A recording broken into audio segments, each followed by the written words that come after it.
आता जो आपण हा झोन जो लावलेला आहे ना, त्या झोनला जर बघायला गेलं ना, तर मी उद्या लगभग 300 जो ऑल टाइम हाय जर मार्केटला इथे घेऊया,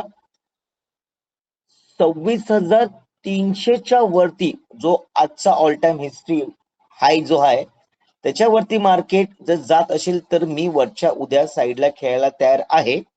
किंवा उद्या जर मार्केट 100च्या खाली आलं, 200-100च्या खाली 26,100च्या खाली आलं, 26,100च्या खाली आलं, तर मी ते उद्या ह्या लेवलला खेळेन. पण होतं काय 26,100च्या खाली जर तुम्ही बघाल ना, 26,100च्या खाली तुम्ही जर बघाल ना, तिथे परत एक सायकोलॉजिकल लेवल आहे जी आहे 26,000ची. मार्केट परत इकडनं बाउन्स होण्याचे चान्सेस जास्त आहेत. ओके, आता जर मार्केट इकडनं थांबत असेल तर उद्या मार्केटनी ह्या लेवलच्या वरती आहेत ना सस्टेन होणं जरुरी आहे. सस्टेन होणं जरुरी आहे. याचं कारण काय, जर मार्केट उद्या सस्टेन झालं तर उद्या या परवा या सोमवारी इथे एक चांगला मोठा ट्रेडची अपेक्षा होऊ शकते आणि अजून एक ऑल टाइम हाय या हिस्ट्री बघायला आपल्याला मार्केटला भेटू शकते. म्हणजे एक नवीन प्रवास चालू होईल असं आपण समजतोय. ओके, तर ही जी लेवल्स आहेत 250 हा जो झोन आहे आणि हा जो 140 ते 100 झोन आहे, या झोन मध्ये काहीच करू नका. मार्केटला उद्या सस्टेन होऊ द्या. शुक्रवारचं मार्केट नवीन कॉन्ट्रॅक्ट चालू सगळे झाले, त्यामुळे असा विचार करून चला की उद्या आपल्याला अभ्यास करायचा आहे, समजायच्या गोष्टींना, त्यानंतर आपण काय करायचा प्रयत्न करूया. ओके, सोमवारच्या नंतर जो दिवस असेल तो आपल्याला नक्कीच कळेल. उद्या विकली क्लोजिंग पण शुक्रवार प्रमाणे आपल्याला जो व्हिडिओ बनवायचा रविवारी, शनिवार रविवारच्या नंतर जो व्हिडिओ बनतो सोमवारसाठी, त्यामुळे पण आपल्याला कळेल की उद्या क्लोजिंग कुठे एक्झॅक्टली आली, या मार्केटने कसं बिहेव केलंय. वीकली क्लोजिंग आपल्याला भेटेल, त्याप्रमाणे आपल्याला एक डेली क्लोजिंगची पण कॅन्डल भेटेल. त्यामुळे एक आपल्याला अंदाज घेता येईल, एक आराखडा निर्माण करता येईल पुढच्या ट्रेडसाठी. ओके, अजून जर ह्याच्यावरती मार्केट जात असेल तर लगभग आपण समजूया 380 पर्यंत मार्केट गेलं पाहिजे. 380 पर्यंत मार्केट गेलं पाहिजे. जर उद्या एक मुवमेंट वरचा भेटला तर फर्स्ट टार्गेट माझा हा असेल 380, आणि त्यानंतर मग लगभग माझा असेल 440 पर्यंत माझा टार्गेट असेल दुसरा.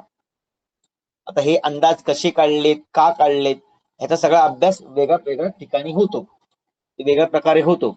440 म्हणजे 26,440 हे ऑल टाइम हायची सगळे रेकॉर्ड होणार आहेत या भविष्यामध्ये.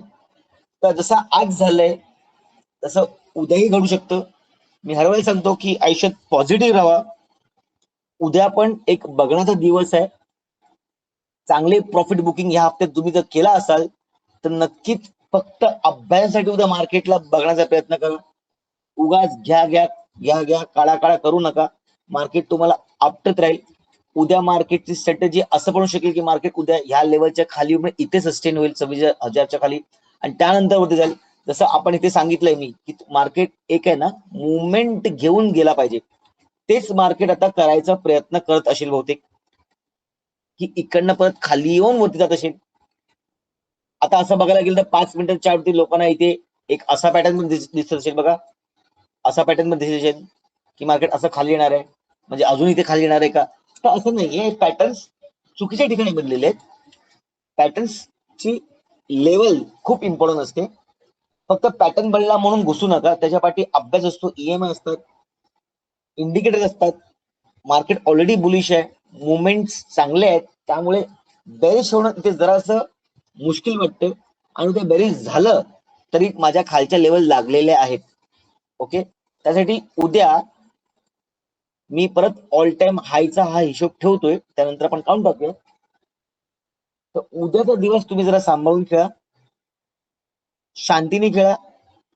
2 तारखेला जो निफ्टीचा एक्सपायरी आहे त्यावेळेला आपण बघूया एक्झॅक्टली काय मोठ्या घडामोडी घडतात त्या, आणि त्यानंतर बघूया कुठला प्रवास आपण काय चालू करायचा आहे. ओके, तर उद्याचा दिवस जरा सांभाळून करण्यासाठी, शांतीने करण्यासाठी पेशन्स ठेवा. आपला मोटो जो आहे तोच ठेवा. पहिले थांबायला शिका, समजा गोष्टींना, पुढे शिकून घ्या आणि त्यानंतर ट्रेडिंग करा. तुम्हाला नक्कीच यश भेटेल. ओके, उद्याचा दिवस तुमच्यासाठी शुभ जावो, ग्रीन मध्ये क्लोजिंग हो जशी या हप्त्यामध्ये झाली सगळ्यांची. खूप बरं वाटलं सगळ्यांचे प्रॉफिट बघून. त्याचबरोबर मी हा व्हिडिओ थांबवत आहे. धन्यवाद. Good night.